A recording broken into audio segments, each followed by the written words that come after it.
the person who wouldn't feel bad about killing people and robbing, they've got the most choices. They've got the most freedom because they can do all the good things and they can do all the bad things.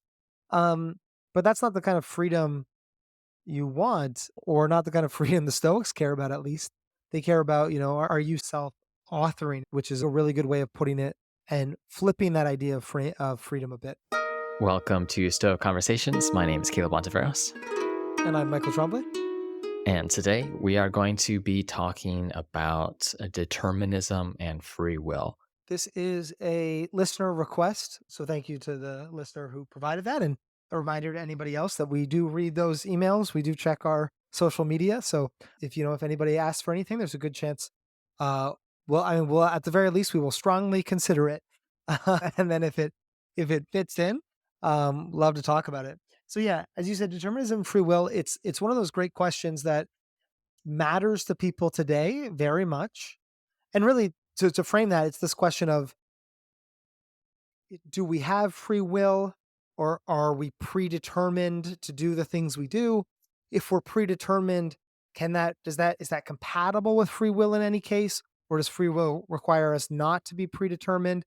And I think most importantly for most people, other than just the ickiness of not having free will, so well, if we're predetermined, if determinism is true, can there be any moral responsibility?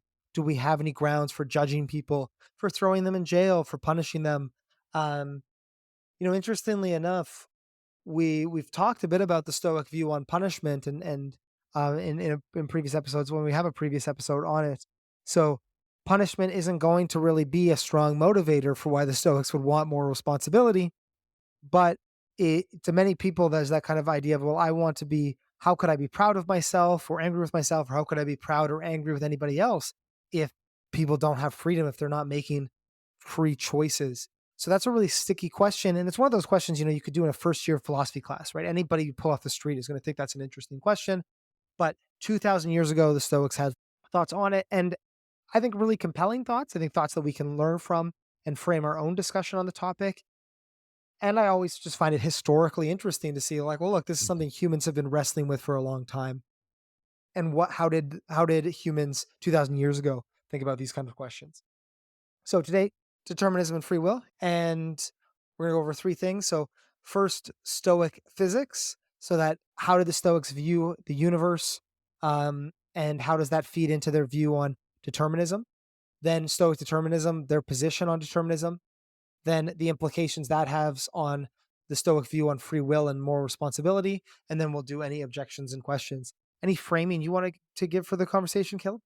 Just in terms of a little bit more motivation, many modern Stoics start thinking about these issues of free will and determinism because Stoicism emphasizes people's agency, and it has a strong focus on what is up to them, and the idea that you can change how you think, and that's going to shape your life significantly. That's, of course, a central Stoic idea.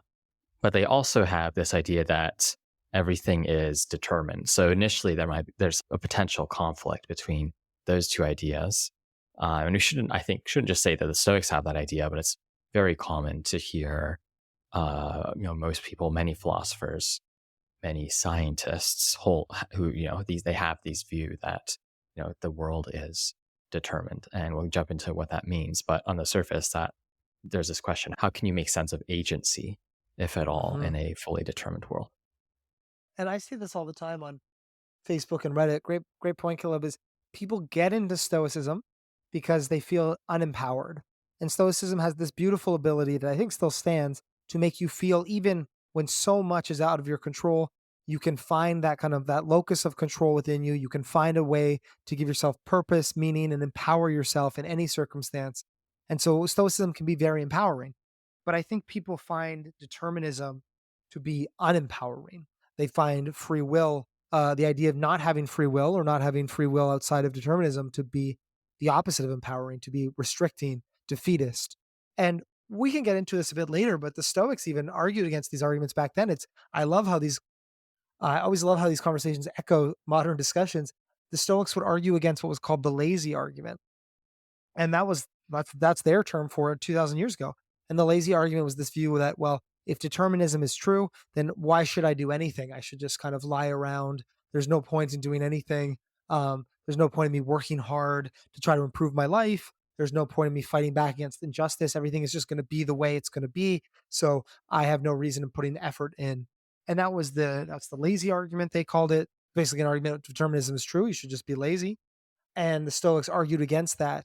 But that's still something, conversations people are having today are falling into those same sort of cycles. So let's see, is there a way to recover any of that agency from the Stoic determinist view? And what does that have to say about things like the lazy problem, which really takes away a lot of which is that argument that you have no agency. So why does it matter anyway? Who cares? Just lie down and don't do anything. Yeah. This is also one of those topics. Last preamble before I jump into it, a little bit of background about me. I mean, Caleb, you know this, but for those listening, I did my PhD in philosophy. I did it on Epictetus's Ethics, and so I would say I know a fair amount about Stoicism, but there's always more to learn. And if I had a weakness, it would be in Stoic physics, Stoic logic, Stoic, and where those intersect. Stoic idea of causes and things like this. That stuff to me is like I have a grasp of it, but it's challenging. So this was a good episode for me to dig back into the primary source material. And so those listening, I'm not talking at you, you're coming along with a journey along with me as I'm trying to also understand these questions better and the Stoic view on them more accurately. And I think that's always really fun when I'm doing some learning and digging into the parts of Stoic philosophy that's a bit hard for me. Cool. So with that in mind, we're going to talk about Stoic physics, which is exactly what I was talking about. It's- So before we can understand, like I could just say, well, the Stoics believe. I mean, first thing, spoiler alert: the Stoics think determinism is true. So they think all of all of your choices, your behavior, your character, that's all predetermined.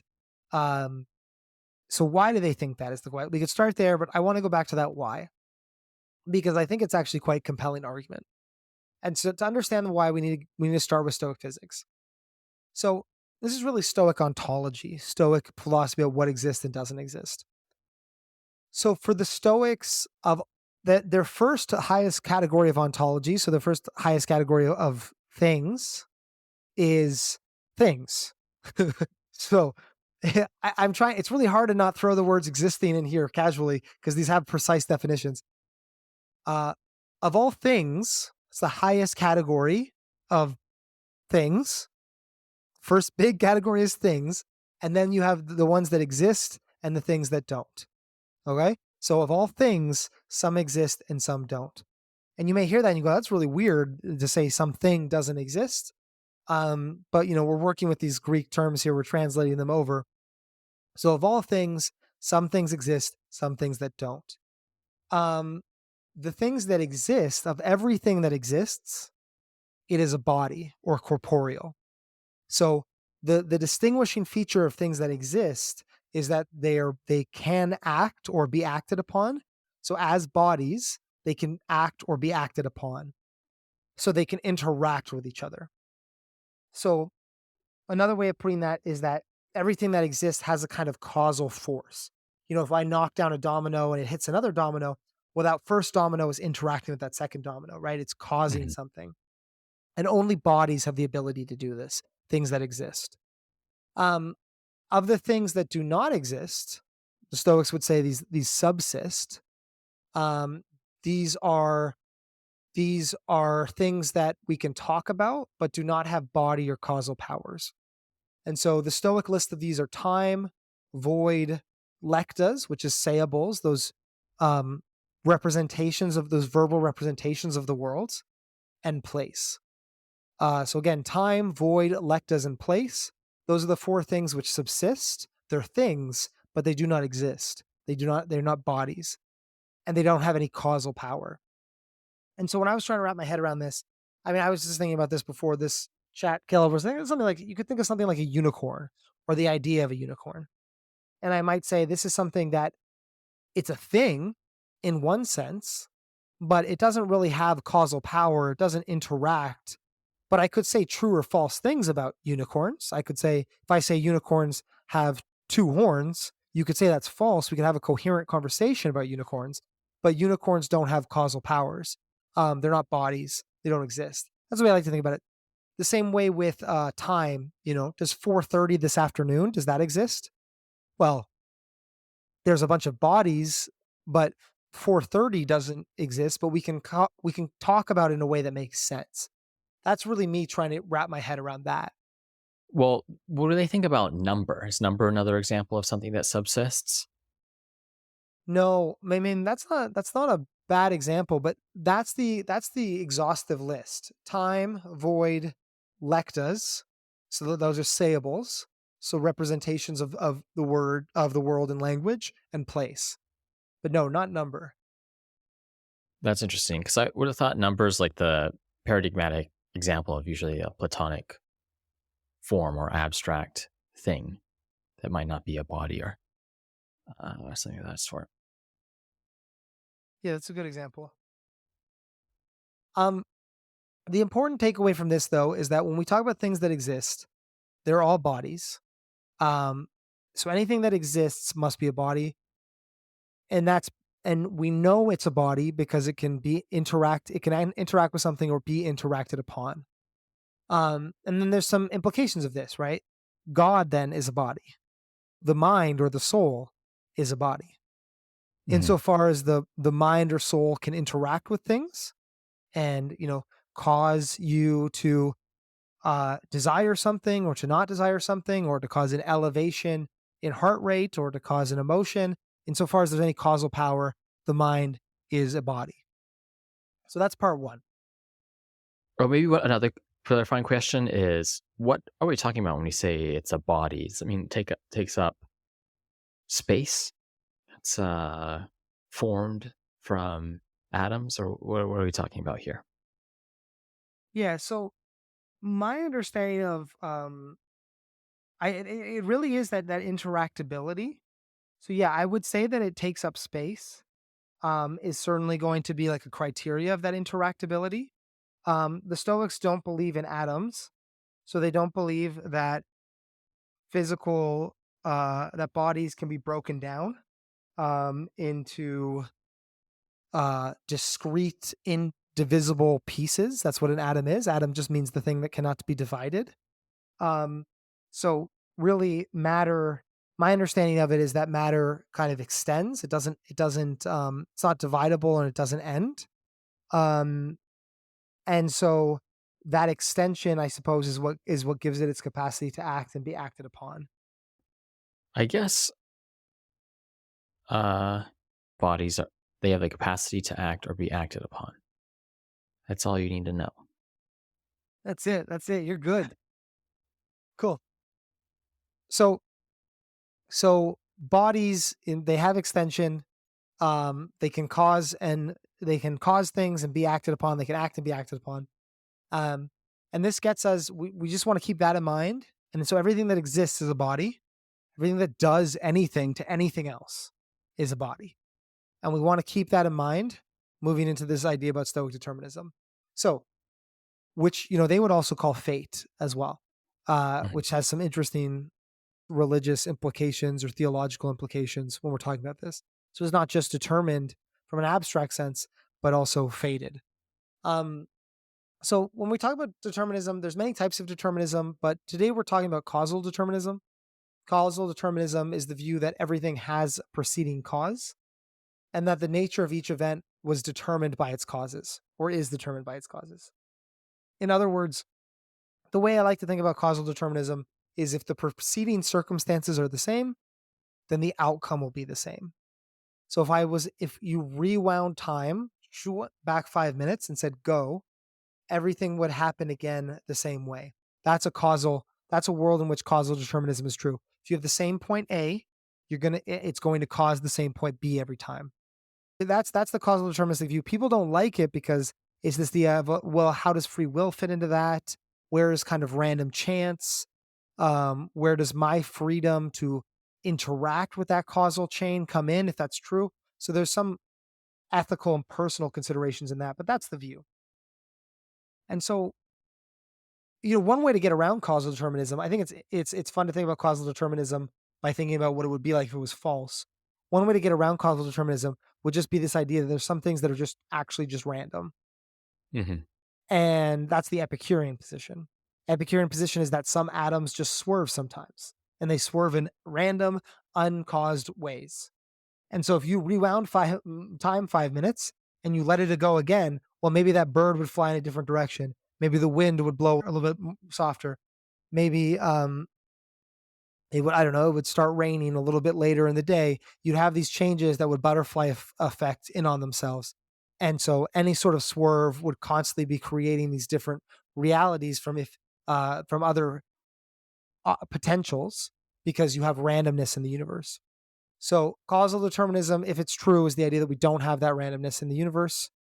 Um, because it's causal determinism is true if you have the same previous circumstances, you're going to get the same result every time.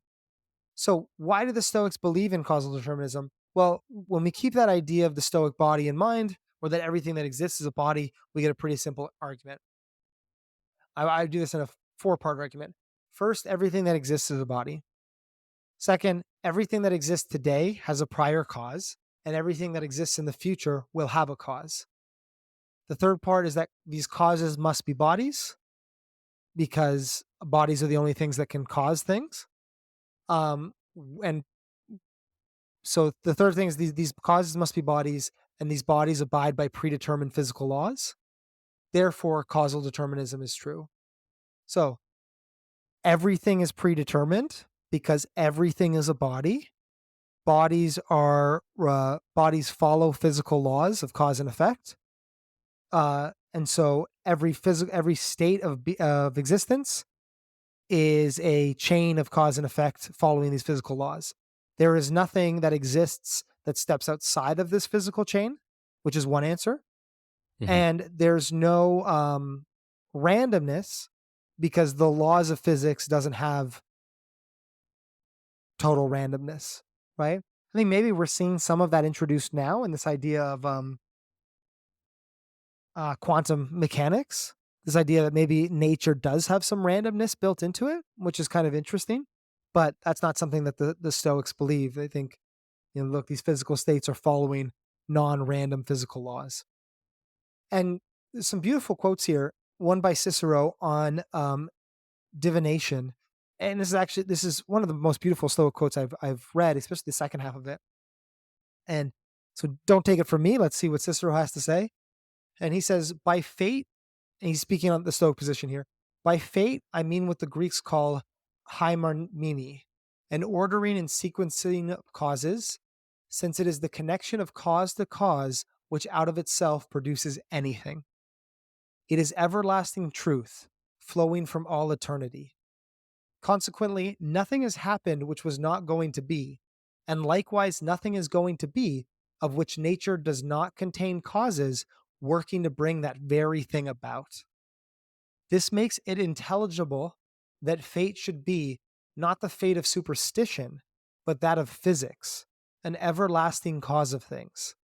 Why past things happen, why present things are happening, and why future things will be.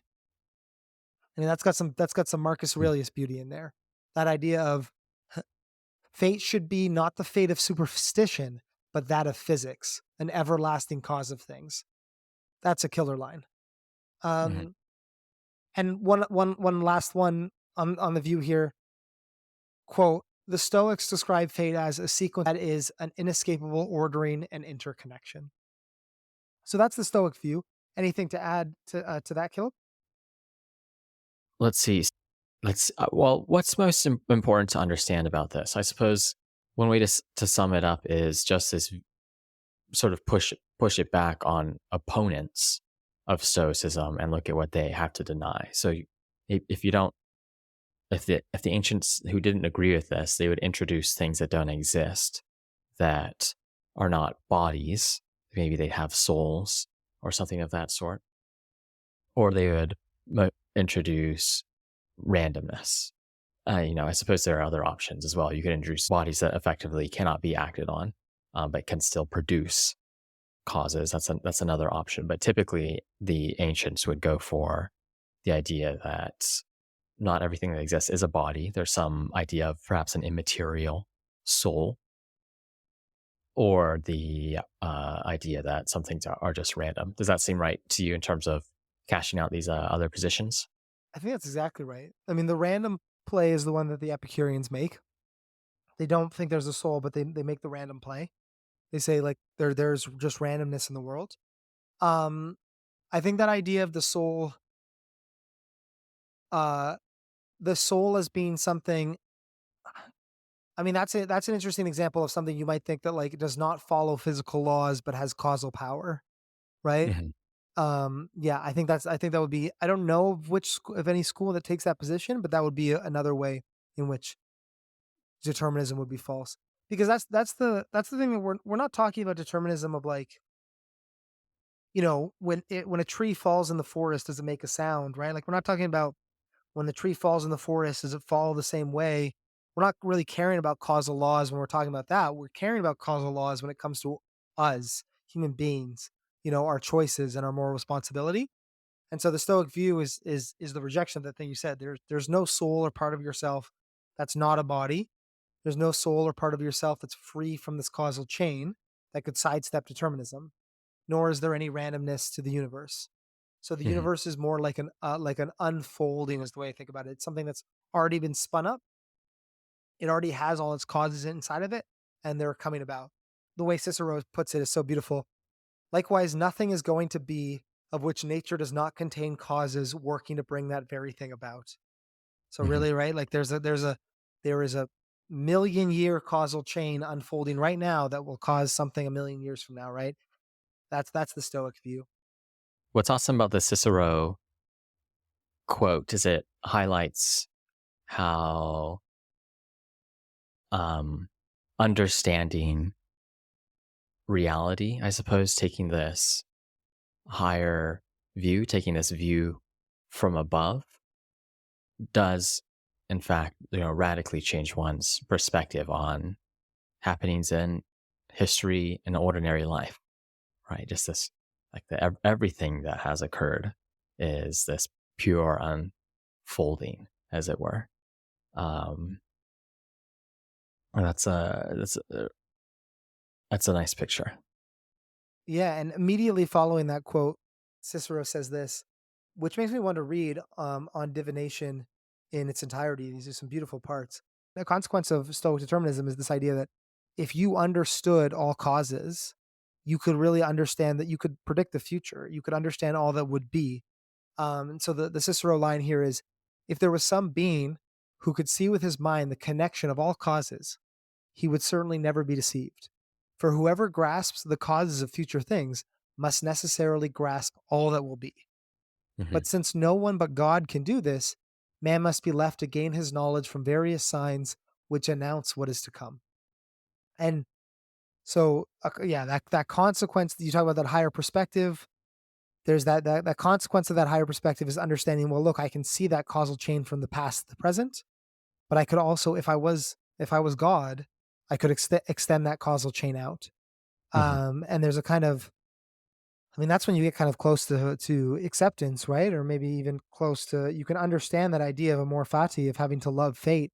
You can understand the kind of demand that places on you if you think that that's a necessary state of the world, right? Right, right. Yeah, well put. Cool. Yeah. So another interesting idea here. I mean, we talked about this before. I defined earlier in the episode determinism as this idea that if you have state A, it's always going to lead to state B, right? Because state B is caused by the causes in that prior circumstance. But it's just cool to see the Stoics actually say that in their own words 2,000 years ago.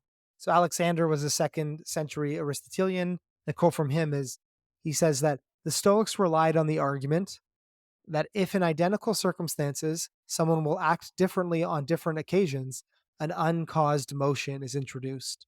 Hmm. And it's just that that's kind of an that's a Stoic counter argument against those objecting to determinism. So the person comes to the Stoics and say, "Well, no, uh, determinism isn't true. I have free will. I can do what I want." And they say, "Look, if in identical circumstances someone was acting differently, then you've introduced an uncaused motion. You have to say that there is something that changed the sequencing of events, but didn't have a cause. And the implication there is that, that's impossible. That's a silly argument to make. Mhm. And I love that. I love that Stoic argument is so succinct, and it's something you would still see today. Yeah. So, of course, I think the pushback from people who start to get worried about this would be you can imagine seeing things from above, seeing the full flow of things to the extent that we can get in that position. You can accept what occurs more easily. But you wonder, does that come at the price of being able to evaluate things as truly good or bad, especially our own moral actions?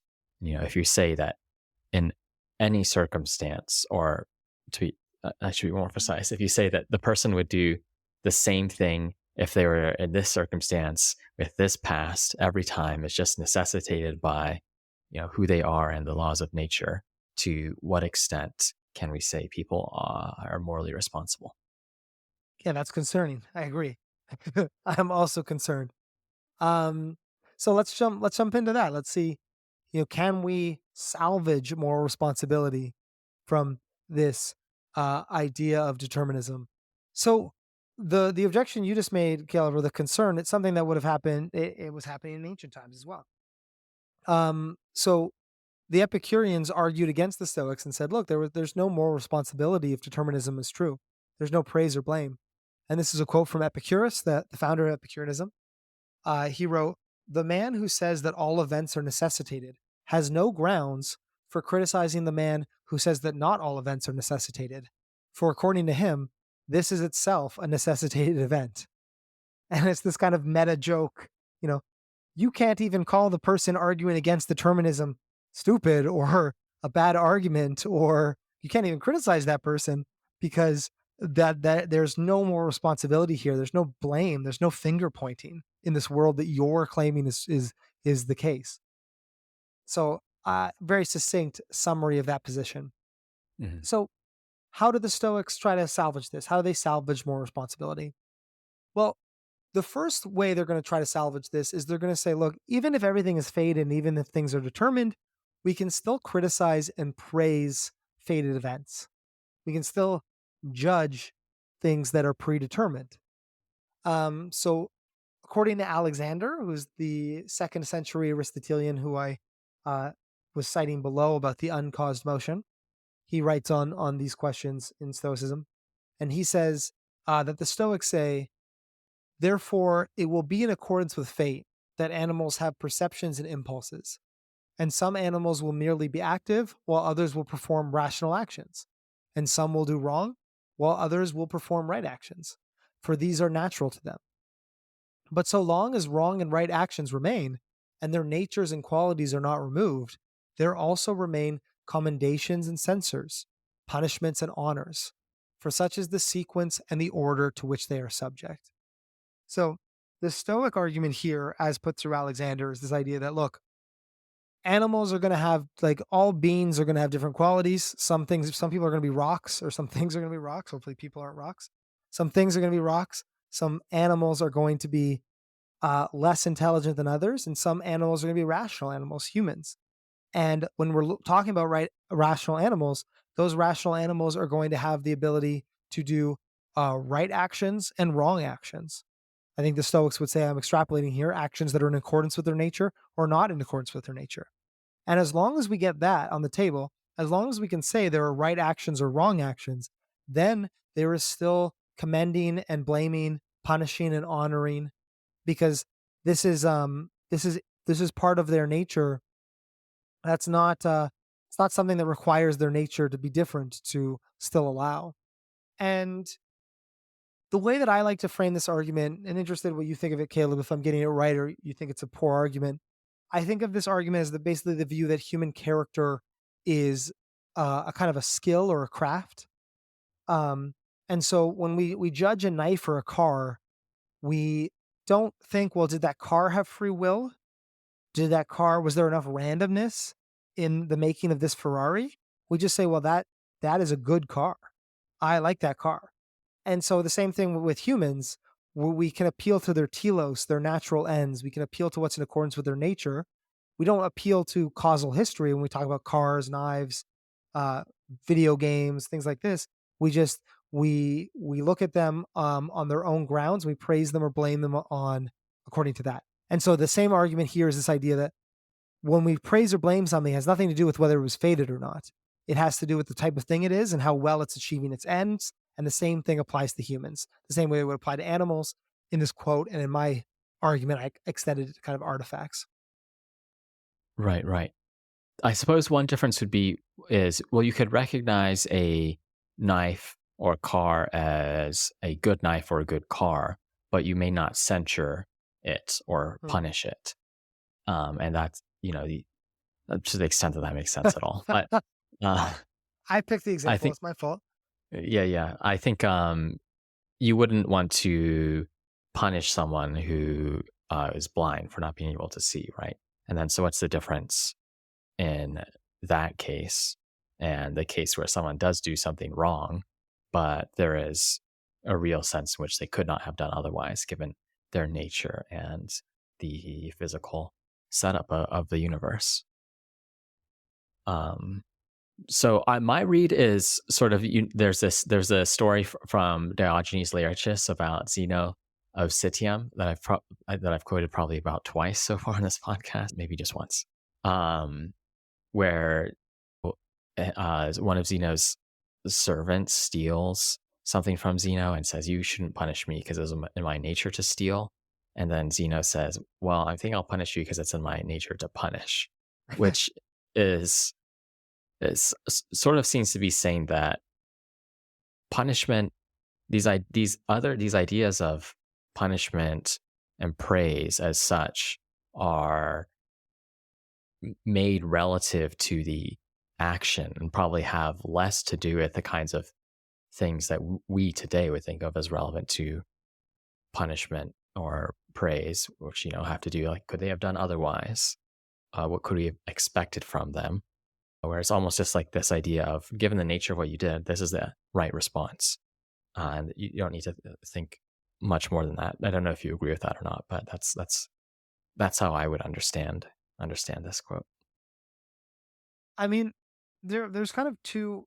I like that. I two thoughts I had when you were saying that. One is that I like this idea of calling out punishment as an interesting example. I think one way to get around is that Stoic view, which I think is what you were getting at. We talked about this in our episode on punishment, which is that punishment itself is never, it's not a kind of moral retribution. It is always done for another cause, right? The kind of a role ethics cause. I'm the teacher, you're the student. I'm the parent, you're the child. I guess I'm the lawyer and you're the defendant or something like this. Or it's done for kind of an educational purpose. In the best way, it's done for an educational purpose. So I guess one way is to say, look, the kind of punishment we're talking about, you could have done otherwise, you're disgusting and you deserve to be punished. The Stoics are not even, don't even have that in their Yeah, vocabulary yeah. anyway as being kind of righteous. Hmm. Um, Another thing that I was thinking of was this Cool. idea that you were raising as a criteria for punishment, this idea that you could have done otherwise. And it's interesting to me, and I know that's a part of like moral contemporary philosophy, but it doesn't really seem to me to stand up when we talk about praise. Like if I think about somebody who's like have been habituated or trained to be the kind of person where, they're really the kind of person that, if you insult their friend, they're going to stick up for their friend. They're going to have like a non-reflective emotional response where they're going to stand up for the weak. That seems to me like a kind of person who's totally worthy of praise. Hmm. I'm not saying like, oh, the fact that I don't praise more the person who was closer to doing the wrong thing.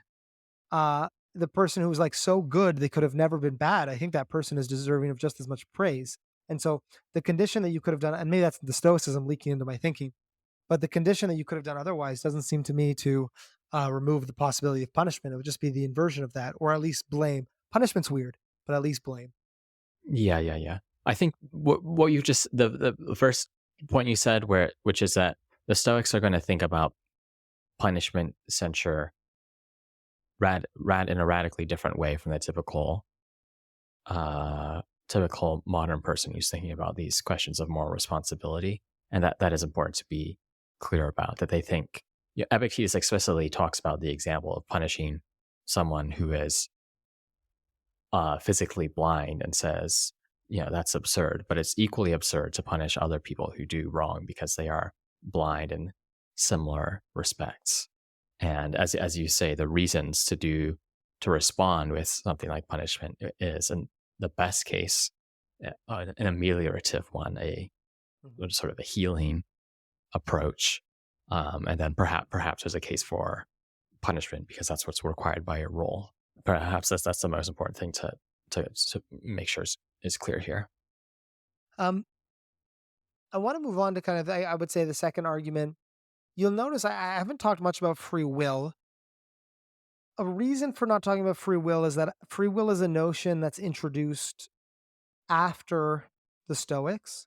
Brad Inwood argues that the notion of free will originates in Seneca, or is at least strongly influenced by the writings of Seneca. But Seneca's not reflecting on free will the way we would talk about it today. Maybe it originates in Seneca and then gets pulled into some Christian writing, but the Stoics aren't working with this framework of a will. They're thinking about your mind. They're thinking about specifically your hegemonicon, your ruling faculty, or your prohieresis, your capacity for choice. Depending on, if you're an older Stoic, or we're talking about Epictetus focuses mostly on the prohieresis. So when we're talking about who you are, they're not thinking about it in terms of your will or the freedom of that. They're thinking about it in terms of your mind, your soul, your character. So if you're talking about a free will, I think instead you want to talk about a free character or a free choice, free actions. These are the kinds of things that the Stoics are going to be more interested in, and they are going to care about freedom. Epictetus writes a lot about freedom, but they're not going to talk about it in a frame of, your will or something like this. Um, and so where can we get any of that freedom from this? I'm compelled by the Stoic argument here. I want to present it, see what you think. See what you think. Um, the Stoic idea is that we praise, and we should praise individuals for the fated events they cause, and we can say that someone has caused an event when that event has been brought about through them. So this is Eusebius, who's a third century Christian historian. And he says, hence Chrysippus says in Book 2 that it is obvious that many things originate from us, but that these two are nonetheless co-fated along with the government of the world. And he uses certain examples, like the following: that the cloak should not perish, he says, was fated not absolutely, but together with its being looked after. Someone's escaping the enemy was fated together with his running away from the enemy. For many things cannot come about without our wanting them and applying the most intense determination and efforts over them, since it is together with this, he says, that they are fated to come about. The idea there is that the cloak wasn't fated to be well maintained. The cloak was fated to be well maintained through your effort and care. And that's what he's saying. That's what this idea of co-fated was there is this kind of fate of it at a universal level, but then there's this co-cause, which is the individual causes that are bringing it about. If you want to zoom in, and that's Hmm. what and so as Eusebius says, for many things can't come about without our wanting them and applying the most intense determination and efforts over them. And so these things that we bring about through us, that are co-fated to come about through us, the Stoics are going to call those in our power. And the argument here is that we exist as a causal force in the world. We interact with things, we make people's lives better or worse. Our participation is one of the circumstances that brings things about. And so our participation, while not separate from the causal chain, is called in our power, and we are to be judged for it. I think about this a lot, like the idea of the the the Epictetus's view on what a free choice means is not something that's free from a causal chain, but is something that's not coerced by somebody external to you. Hmm. Um, it is generated from just your character, and for him, those are the most free choices, the ones that are generated just from your character. And Hume, I think we talked about this before, but Hume provides a similar argument where, if you put a gun to someone's head and says, give me the money, you blame that person less than somebody who, stole from their local store on their own. And because the person with the gun to their head is being coerced, is being impelled, it's not as free of a choice. Um, so we don't exist, separate from the causal chain, but we're part of that causal chain. And our freedom, I would say we should be judged by the way we interact with that causal chain, and we should be judged more by our freer events, and the freer events are the ones that come about um, based on our character, or that result from our character. Right. That's my swing at it. What do you think? No, that seems right to me. I think that there's a shift to focus on what is up to you, and that means, what's internally brought about. So there's an example that Chrysippus gives of the rolling cylinder, right? Where someone begins to push a cylinder down a hill. The initial cause is from without, but it continues to roll because of what it is, because of its own nature and shape. And when you're thinking about um, shaping yourself, and we're thinking about freedom for humans, that involves uh, being able to have the internal nature sort of shine through without being coerced or dependent on exterior forces, which I think is subtly different from a lot of the ways people might tend to think about freedom today, which is maybe more in terms of optionality. You have the opportunity to do this or that. Totally. Whereas for the Stoics, it's instead that no, you have your self authoring, right? And you're able to fully express your nature without being reliant on uh, irrelevant externals. Yeah, that's a beautiful way of putting it. I love that, Caleb. And I think that comes back to the example I was giving before about the person who's so good they don't have choices seems deserving Right. of praise. Like the person who has the most choices is the person who's kind of shitty. The person who doesn't feel bad about the person who wouldn't feel bad about killing people and robbing. They've got the most choices. They've got the most freedom because they can do all the good things and they can do all the bad things. Um, but that's not the kind of freedom you want, or not the kind of freedom the Stoics care about. At least they care about, are you self authoring, as you said, which is a great I think a really good way of putting it and flipping that idea of freedom a bit. Right, right. Yeah, I think that's exactly right. I think the idea that in order to be free, um, one needs to have the opportunity to do evil is a Christian one, or a remnant of Christianity, liberalism. I'm not entirely sure. Hmm. Um, but there's a French fellow who wrote a number of excellent maxims, and he has one which is like, no one deserves to be praised for kindness if he does not also have the strength to be bad. Um, La Roquenfeld, I think I probably mispronounced his name, but he's a I French was gonna fellow. say, Um, were you keeping his name a mystery, like a French fellow too mysterious to be named? too mysterious to be named, Francois de la Roquenfeld. Roquefoucauld, I don't know. You can I think probably pronounce it properly. you named Francois, and you lost me at the last bit. Um, yeah, no, Yeah. I think that's really cool. That's usually what happens when we're doing this. When we're reading about Stoicism is, you're taking a word that they were where you're translating a Greek word into an English word that's had 2,000 years of history after the Greeks were talking about it. And so it's like making sure, when they say freedom, are we thinking the same thing? And that for me is the real value is not the paradigm shift that comes with ancient philosophy, this different worldview that comes from studying this stuff. So really cool example Mhm. there. Um, so I wanted to move on. Questions, objections, spend some time on this. Um, some questions we have here is Stoic determinism compelling? Are there good modern arguments? Um, Caleb, did you have thoughts on that? I don't. We just. I think there are arguments for determinism. Is it something you should bet too much on? I don't know.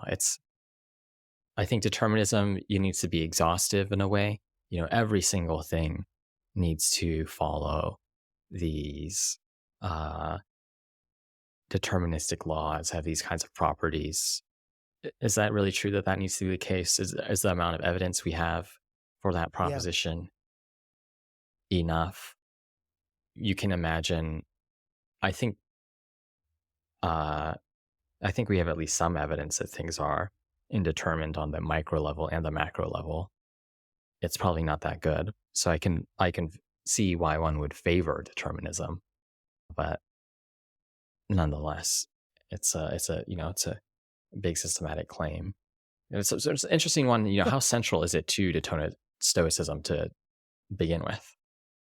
Um, I mean, that's a separate question. On this first question, I want to get to the second one, but on the first one, I think I'm of the kind of what's Marcus Aurelius's quote? Providence or atoms doesn't really matter. Is his point? Just like be a good person, and that's the thing that I think is important with determinism. Is I think you grow up thinking about free will and thinking, well, all of this matters in the context of free will, and then you get confronted with determinism, and you go, oh no, it all falls apart. What's the point? I should just be lazy. And I don't think any of that stands up. I think it becomes the Marcus Aurelius points, like providence or atoms, like doesn't really matter. I'm gonna focus on being a good person. And that for me is the compelling takeaway is this idea, not 100% that determinism is true, but Hmm. that even if determinism is true, there's still compelling reasons for more responsibility. There's still compelling reasons to care about the project of bettering yourself. And that's my takeaway.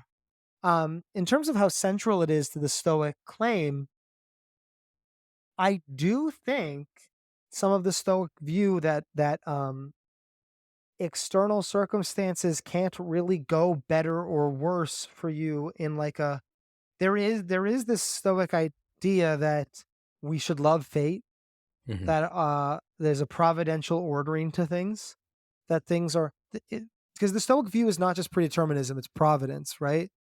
So it's determined, but it's also rationally determined. It's determined to unfold in the best possible way. Hmm. So if we lose determinism, we lose providence. If we lose providence, maybe we don't lose something for a kind of modern stoicism, a kind of secular self help or ethical system. We definitely lose it in the more robust sense. Yeah, that might be right. I think there's some ways probably of making sense of spiritual stoicism without complete determinism, but there are just as some theists or Christians try to make sense out of ideas there, specific ideas of providence and free will, human free will. But it's Mhm. not. It's certainly not going to be what you would think of as traditional stoicism. Quite clearly. So yeah, Um, stoicism doesn't fall apart if you lose providence, but it's going to look quite a bit different from traditional stoicism. Is what you're saying? well, I think you can have providence, but providence itself is going to look different. Oh, It's going to interesting. be more limited, I What think. is that? What is? Uh, the short version is there's a view in theism called open theism. So there's this question about how can people have free will and God knows everything, and their version is God does know everything, but people's free will uh, is basically over things that are not yet settled. They're not even things, because I could choose this, I could choose that. It's just not a fact, but God knows all the facts. Uh, and Hmm. I think providence would be sort of similar in the sense that the world is set up in a particular way where human needs are met. It's steered in a rational and ordered way, but there are these pockets. There are going to have to be these pockets of indeterminism to make sense of human free will. So providence might be limited, but you still get it somehow. Overall, the story might still be steered in a particular direction. That's a Yeah. fun one. So that's a little bit of esoteric, heretical stoicism for y'all at the end. Um, yeah, this is great. Thanks for putting this together. Yeah, fun, and thanks for suggesting the topic, listeners. That was a good one. Thanks for listening to Stoic Conversations. Please give us a rating on Apple Podcasts or Spotify and share it with a friend. And if you'd like to get 2 meditations from me on Stoic theory and practice a week, just 2 short emails on whatever I've been thinking about, as well as some of the best resources we found for practicing Stoicism, check out stoaletter.com. It's completely free. You can sign up for it and then unsubscribe at any time as you wish.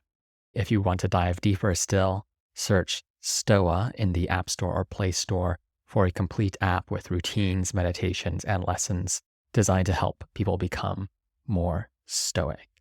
And I'd also like to thank Michael Levy for graciously letting us use his music. You can find more of his work at ancientlyre.com. And finally, please get in touch with us.